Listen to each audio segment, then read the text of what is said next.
Actually देखिए हम लोग जो है वो लास्ट क्लास में डिस्कस कर रहे थे, जिसमें हम आपको बताए थे हीट ट्रांसफ़र और वर्क ट्रांसफ़र का जो कॉन्सेप्ट था हम लोग कवर कर चुके थे, ठीक है ना। और इसमें हम लोग जो है हम बोले थे कि कुछ पॉइंट्स जो है वो हम आपको डिस्कस करेंगे, ठीक है ना।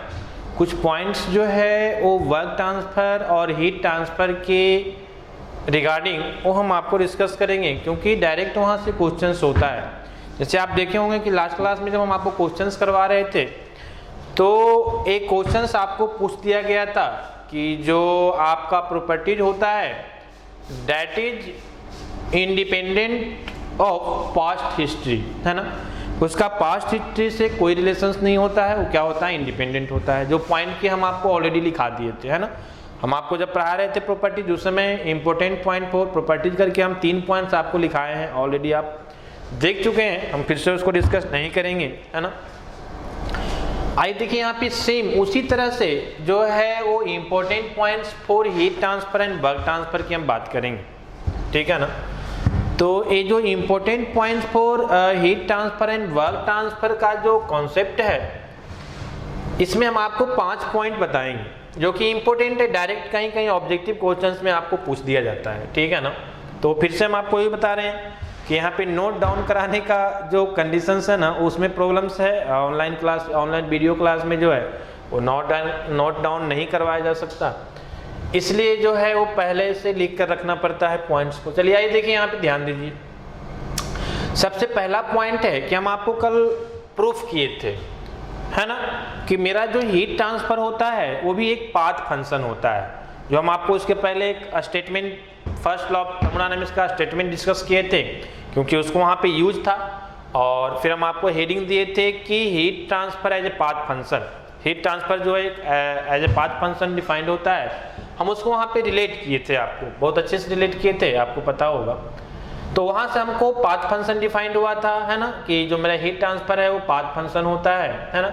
और इसके पहले ऑलरेडी हम आपको ये बता चुके हैं कि जो मेरा वर्क ट्रांसफर होता है वो भी क्या है, पाथ फंक्शन है। मतलब डिफरेंट पाथ के लिए हीट ट्रांसफर का वैल्यू क्या होता है, डिफरेंट अलग होता है, डिफरेंट होता है। तो कहने का मतलब है कि आपका ये बोल सकते हैं कि बोथ, है ना, हीट ट्रांसफर और वर्क ट्रांसफर ये दोनों जो है वो क्या है, पाथ फंक्शन है। क्लियर यहाँ से। Both are inexact differential, हम कल आपको बताए थे कि जो मेरा प्रॉपर्टीज होता है वो क्या होता है, एग्जैक्ट डिफरेंशियल होता है। समझ रहे हैं ना, जो प्रॉपर्टीज होता है वो क्या होता है, वो एग्जैक्ट डिफरेंशियल होता है। जबकि मेरा जो वर्क ट्रांसफर और हीट ट्रांसफर है ना, वो क्या होता है, ये इन एग्जैक्ट डिफरेंशियल होता है। कल हम आपको इसके बारे में भी डिस्कस किए थे, 2 तरह से बताए थे। एक तो इक्वेशंस के फॉर्म में हम लोग लिखते हैं कि अगर एम डी एक्स, है ना, D Z is equal to M D X plus M D by, है ना, एन डी बाई होता है। हालांकि इक्वेशन से आपको समझने में प्रॉब्लम होगा, तो इसके लिए हम लोग क्या किए थे कि हम बेसिक कॉन्सेप्ट से आपको बताए थे समझने के लिए, है ना, ये ध्यान रखने के लिए कि जैसे हम लोग लिखते हैं कि P into D V, work done को, वर्कडन जो हम लोग लिखते हैं integration of P into D V, ठीक है ना। तो यहाँ पे हम क्या लिखते हैं, V1 टू V2, और जब इसको इंटीग्रेट करते हैं तो P इंटू, और P कांस्टेंट है तो P इंटू V, और यहाँ से V1 टू V2 इस तरह से हम लोग डिफाइन करते हैं। जबकि वर्क ट्रांसफर, वर्क की हम बात नहीं कर रहे हैं, वर्क ट्रांसफर की बात कर रहे हैं। और हीट ट्रांसफर के केस में मान लिया जाए कि इंटीग्रेशन ऑफ dW है, तो इसको हम लोग W, है ना, कुछ इस तरह से नहीं डिफाइन कर सकते कि W1 टू W2, वो इस तरह से डिफाइन नहीं होता है। क्लियर है ना। तो इसीलिए जो है इसको एग्जैक्ट डिफरेंशियल हम लोग नहीं बोलते हैं, हम लोग क्या बोलते हैं, इन एग्जैक्ट डिफरेंशियल बोलते हैं, ठीक है। तो कहने का मतलब है कि जो भी पाथ फंक्शन होता है, जो ट्रांजिट एनर्जी होता है, वो आपका पॉइंट फंक्शन वो एग्जैक्ट नहीं, कैसा होता है, इन एग्जैक्ट डिफरेंशियल होता है, ठीक है ना। इसलिए हम बोलते हैं कि both are inexact differential, ठीक है ना। इसके बाद जो है नेक्स्ट आपका पॉइंट है that is both are not properties. चूंकि ये पॉइंट फंक्शन नहीं है, पाथ फंक्शन है, तो प्रॉपर्टी जो होता है वो क्या होता है, पॉइंट फंक्शन होता है। तो जो कि पॉइंट फंक्शन नहीं होता है हीट ट्रांसफर और वर्क ट्रांसफर, ये पाथ फंक्शन होता है, इसलिए पॉइंट फंक्शन अगर नहीं है तो हम बोल सकते हैं कि प्रॉपर्टीज नहीं होगा, क्योंकि प्रॉपर्टीज क्या होता है, पॉइंट फंक्शन होता है। क्लियर है ना। चलिए आइए नेक्स्ट हम बात कर रहे हैं बोथ आर बाउंड्री फेनोमेनन। हम आपको बताए थे कि जो हीट ट्रांसफर या और वर्क ट्रांसफर डिफाइंड कब होता है, जब वो बाउंड्री को क्रॉस करता है। मान लिया जाए कि ये आपका सिस्टम है, ठीक है ना। अब यहाँ पे वर्क ट्रांसफर या हीट ट्रांसफर है ना, ये दोनों कब डिफाइंड होगा, जब इस बाउंड्री को क्रॉस करेगा, ठीक है। जब तक ये बाउंड्री को क्रॉस, क्योंकि ये क्या है, एनर्जी इन ट्रांजिट है। हम पहले ही आपको बता चुके हैं कि थर्मोडायनामिक्स कॉन्सेप्ट ऑफ एनर्जी में हम बता दिए हैं कि ये दो तरह से डिफाइंड होता है। पहला आपको डिफाइंड होता है एनर्जी इन स्टोर, है ना, और दूसरा डिफाइंड होता है एनर्जी इन ट्रांजिट। तो एनर्जी इन स्टोर का मतलब वैसा एनर्जी जो सिस्टम में स्टोर होता है, जैसे काइनेटिक एनर्जी, पोटेंशियल एनर्जी, है ना, इंटरनल एनर्जी, ये सारा एनर्जी जो है वो सिस्टम में स्टोर होता है, तो उस एनर्जी को हम बोलते हैं एनर्जी इन स्टोर। क्लियर। दूसरा energy in transit, energy in transit कहने का मतलब वैसा एनर्जी जो ट्रांसफर हो रहा है, जो ट्रांजिट हो रहा है ना, जो पाथ पे डिपेंड हो रहा है, जो पाथ को फॉलो कर रहा है ना। तो जब भी ट्रांजिट होगा, ट्रांसफर होगा, तो बाउंड्री को क्या करेगा, क्रॉस करेगा, है ना। और इसीलिए हम लोग बोलते हैं कि बोथ आर बाउंड्री फेनोमेनन। जब तक बाउंड्री को क्रॉस नहीं करेगा तब तक जो है ना, वर्क ट्रांसफर और हीट ट्रांसफर डिफाइन नहीं होगा। तो ये आपका हो गया चौथा number point. Fifth number point आपको क्या बोल रहा है कि both are energy in transit. वो तो वही चीज है, ट्रांजिट का मतलब क्या, एसोसिएटेड विथ प्रोसेस, मतलब एक प्रोसेस, वही तो बोले कि एनर्जी इन ट्रांजिट, हम तो पहले ही आपको बता चुके हैं। तो कहने का मतलब है कि अगर आप सारा वीडियो अच्छे से देख रहे हैं और उसको समझ रहे हैं आप, है ना, तो बहुत इजीली ये सब पॉइंट जो है आपको कहीं से समझने में कोई दिक्कत नहीं होगा, बहुत इजीली आप समझ सकते हैं, क्योंकि सारे पॉइंट को हम ऑलरेडी पहले डिस्कस कर चुके हैं, ठीक है। तो ये कुछ पॉइंट्स था regarding important points for heat transfer और वर्क ट्रांसफर जो हम आपको डिस्कस कर रहे थे, ठीक है ना। अब ये आपका वर्क ट्रांसफर, हीट ट्रांसफर, ये सारा चीज जो है वो कवर हो चुका है। फर्स्ट लॉ ऑफ थर्मोडायनामिक्स का स्टेटमेंट में हम आपको कवर कर चुके हैं, ठीक है ना। अब इसमें जो एक बेसिक पॉइंट्स पढ़ना है, दैट इज स्पेसिफिक हीट, ठीक है ना। तो नेक्स्ट टॉपिक हम स्पेसिफिक हीट आपको डील करने जा रहे हैं, ठीक है ना। ये आपको बहुत बेसिक पॉइंट्स है, लेकिन इसका रिक्वायरमेंट है यहाँ पे, क्यों कि आगे जब हम गैस के लिए पढ़ेंगे, आइडियल गैस के लिए, तो वहां पे हम देखेंगे कि जो मेरा स्पेसिफिक हीट है, जनरली सॉलिड और लिक्विड के लिए जो होता है वो एक ही वैल्यू डिफाइंड होता है स्पेसिफिक हीट का। और ऐसा क्यों होता है हम डिटेल्स में आपको डिस्कस करेंगे, क्योंकि सॉलिड और लिक्विड के लिए जो एक्सपेंशन वर्क होता है, जो एक्सटर्नल वर्क के नाम से हम लोग जानते हैं, उसको हम लोग नेग्लिजिबल मान लेते हैं, ठीक है ना। और इसीलिए वहां पे जो है वो सिर्फ एक, मतलब वहां पे अलग अलग वैल्यू सीपी और सीबी का डिफाइन नहीं होता है। बात समझ में आ रही है ना। लेकिन जब हम गैस की बात करते हैं तो यहाँ पे क्या होता है कि सीपी और सीबी स्पेसिफिक हीट का दो वैल्यू डिफाइंड होता है, specific heat at constant pressure और specific heat at constant volume, ठीक है ना। तो ये हम देखते हैं यहाँ पे डिटेल्स में, तो आपको क्लियर होगा। तो ये नेक्स्ट टॉपिक हम लोग देखने जा रहे हैं, है ना, that is known as specific heat. Next topic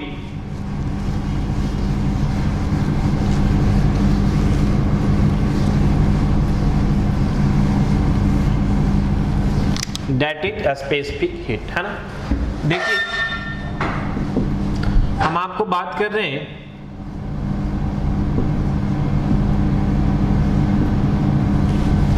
that is specific heat, है ना।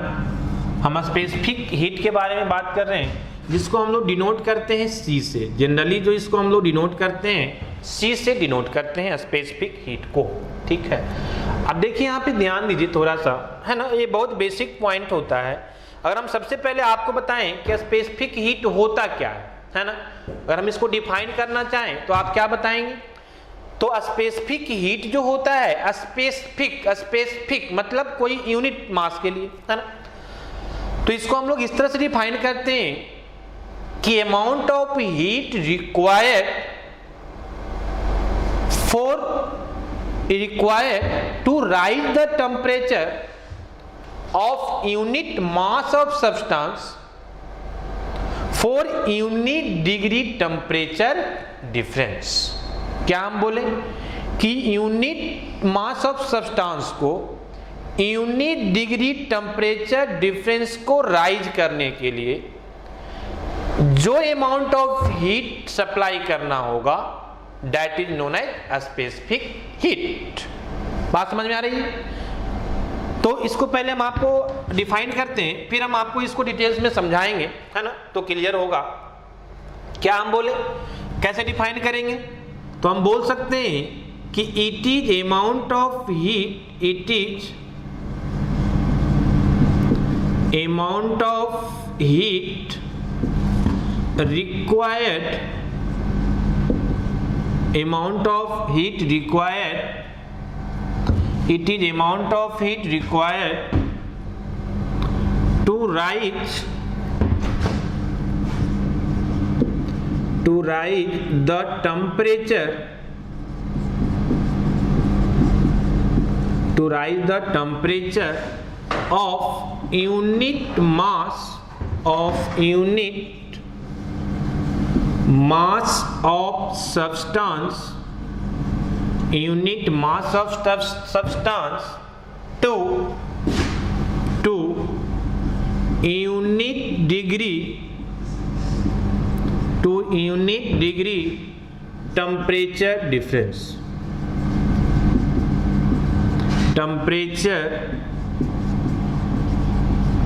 यूनिट डिग्री टेम्परेचर डिफरेंस, है ना। तो हम इस तरह से जो है इसको डिफाइन करते हैं, दिस इज द डिफिनीशन, है ना। अब इसको समझिए क्या बोलना चाह रहा है। बोल रहा है कि it is amount of heat required, है ना, it is amount of heat required to raise the temperature of unit mass of substance to unit degree temperature difference. ठीक है ना। मतलब क्या, समझिए यहां पे ध्यान दीजिए क्या बोलना चाह रहा है कि सपोज दैट कि ये कोई सिस्टम है आपका, सपोज दैट कि ये आपका कोई सिस्टम है, क्लियर है ना। अब इस सिस्टम में मान लिया जाए कि आपका कुछ इस तरह से गैस है, इस सिस्टम में आपका क्या है, गैस है, ठीक है ना। अब हम मान लेते हैं क्योंकि ये यूनिट मास के लिए बोल रहा है और यूनिट मास है ना, तो सपोज दैट कि यहाँ m is equal to 1 kg है, मतलब यूनिट मास है। सपोज दैट इनिशियली जो इसका टेम्परेचर है दैट इज 20 डिग्री सेंटीग्रेड। बात समझ में आ रही है? अब क्या है कि अब यहां से हम इसको हीट देना स्टार्ट किए, हीट सप्लाई स्टार्ट कर दिए, ठीक है ना। तो हम स्पेसिफिक हीट कब बोलेंगे, स्पेसिफिक हीट हम किसको बोलेंगे, किस अमाउंट ऑफ हीट को हम स्पेसिफिक हीट बोलेंगे। अब यहां से हीट दिया जा रहा है तो कंटिन्यू हीट दिया जा रहा है, जो फेनोमेना होना होगा अंदर हो रहा है। लेकिन हम स्पेसिफिक हीट कब बोलेंगे, हम स्पेसिफिक हीट उस अमाउंट ऑफ हीट को बोलेंगे, है ना। It is amount of heat required to raise the temperature of unit mass of substance. Mass कितना है, यूनिट, है ना, कहां तक, to unit degree temperature difference, है ना।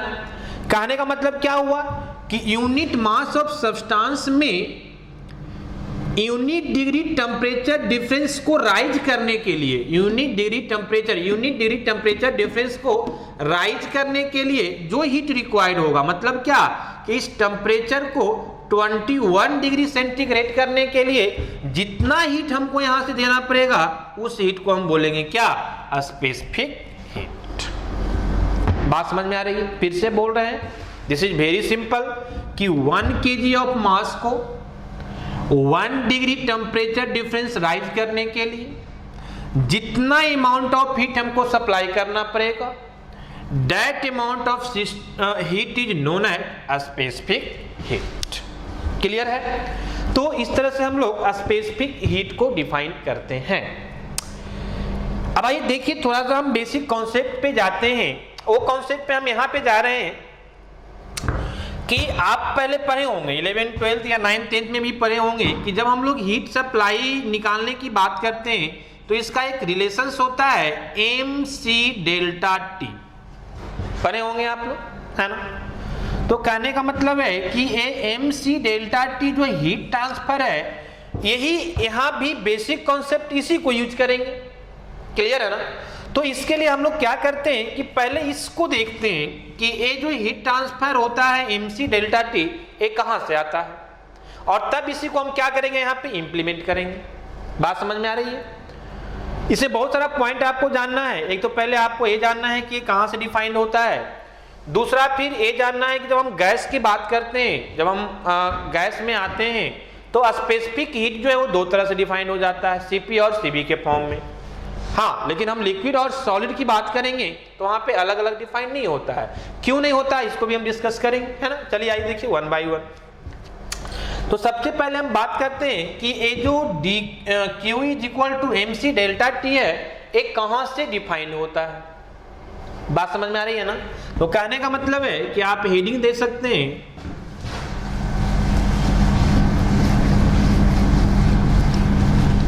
आप हेडिंग देख सकते हैं define dq is equal to mc delta T. Clear है ना? हम यहाँ पे स्मॉल टी से प्रेजेंट करेंगे तो हम स्मॉल टी ले रहे हैं, चीजें वही है, चेंज इन टेम्परेचर है। क्लियर है ना? जहां पे m क्या है, दिस इज मास, मास आपका C तो समझ ही रहे हैं, स्पेसिफिक हीट, और आपका डेल्टा टी क्या है, दिस इज टेम्परेचर डिफरेंस।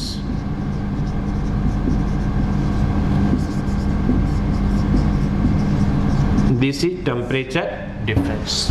ठीक है ना? चलिए आइए इसको हम समझते हैं वन बाय वन। क्लियर? सबसे पहले हम अगर बात करें, है ना, तो देखिए यहाँ पे ध्यान दीजिए कैसे ये डिफाइंड होता है। सबसे पहले हम दो सिस्टम ले रहे हैं, system number 1 and system number 2। ठीक है ना? क्लियर? अब ये दोनों सिस्टम में मान लिया जाए कि ये मेरा एक सिस्टम है, क्लोज सिस्टम है। ठीक है ना? ये भी मेरा एक क्लोज सिस्टम है, तो इसमें कुछ मास होगा। मान लिया जाए कि यहाँ भी m मास है और यहाँ भी मास कितना है, m है। दोनों में हम सेम मास की बात कर रहे हैं, इसमें भी मास कितना है, सेम है ना? अब क्या है कि सपोज दैट इसमें जो गैस है ना, जिसका मास m है, उसका कुछ इनिशियल टेम्परेचर, है ना, यहाँ पे हम रिप्रेजेंट कर रहे हैं कि TI का मतलब क्या बता रहे हैं हम, इनिशियल टेम्परेचर। तो इसका कुछ इनिशियल टेम्परेचर है, suppose that this is 20 degree centigrade, और इस सिस्टम का भी गैस है तो कुछ टेम्परेचर डिफाइंड होगा इनिशियली, तो इसका भी इनिशियल टेम्परेचर आपका कितना है, 20 डिग्री सेंटीग्रेड। बात समझ में आ रही है? अब दोनों सिस्टम का जो मास है वो तो सेम है, लेकिन दोनों में टेम्परेचर डिफरेंस का वैल्यू जो है वो अलग करना है। कहने का मतलब क्या है कि इसको फाइनल टेम्परेचर जो ले जाना है वो आपको ले जाना है 40 डिग्री सेंटीग्रेड, और इसको फाइनल टेम्परेचर जो ले जाना है दैट इज 60 डिग्री सेंटीग्रेड। बात समझ में आ रही है? मास दोनों का हम क्या बात कर रहे हैं कि सेम है, लेकिन टेम्परेचर डिफरेंस दोनों का क्या है, अलग है, क्योंकि ये 20 था, इसको 40 तक लाना है, ये 20 डिग्री सेंटीग्रेड था, इसको 60 तक लाना है। तो यहाँ पे जो टेम्परेचर डिफरेंस हो जाएगा फर्स्ट के लिए डेल्टा टी का वैल्यू, तो 40 माइनस 20 कितना, 20 डिग्री सेंटीग्रेड। लेकिन सेकेंड के लिए बात करोगे आप डेल्टा टी का, तो कितना हो जाएगा, तो 40 माइनस 20, 60 माइनस 20 मतलब 40 डिग्री सेंटीग्रेड। बात समझ में आ रही? अब हम आपको बात कर रहे हैं कि अगर आपसे पूछा जाए कि यूनिट मास ऑफ सब्सटेंस, है ना, मान लिया जाए कि अब जो इसका टेम्परेचर है ना, राइज करने के लिए अगर हम सिंपल अभी बात करें कि अब हम दोनों में हीट सप्लाई कर रहे हैं, यहाँ भी हीट सप्लाई कर रहे हैं और यहाँ भी हम लोग क्या कर रहे हैं, हीट सप्लाई कर रहे हैं। क्लियर ना? दोनों का मास सेम है, टेम्परेचर डिफरेंस इसका 20 डिग्री है और इसका 40 डिग्री है। अब आप बता सकते हैं कि हमको ज्यादा हीट किस में सप्लाई करना पड़ेगा। ये तो बहुत नॉर्मल ऑब्जर्वेशन है ना? आप समझ रहे होंगे कि मास तो सेम ही है, जिसमें टेम्परेचर डिफरेंस ज्यादा है, इसको 40 तक ही हीट करना है, इसको 60 तक करना है।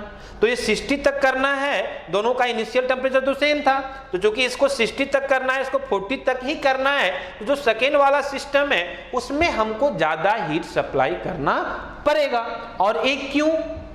तो क्योंकि यहाँ पे टेम्परेचर डिफरेंस डेल्टा टी का वैल्यू क्या है, ज्यादा है, इसका 20 है और इसका 40 है। तो सिंपल ऑब्जर्वेशन है कि जिसका टेम्परेचर डिफरेंस ज्यादा होगा उसमें हीट ट्रांसफर हमको ज्यादा करना पड़ेगा। और यहां से हम बोल सकते हैं कि मेरा जो हीट ट्रांसफर है that is directly proportional to delta T, that is directly proportional to delta T.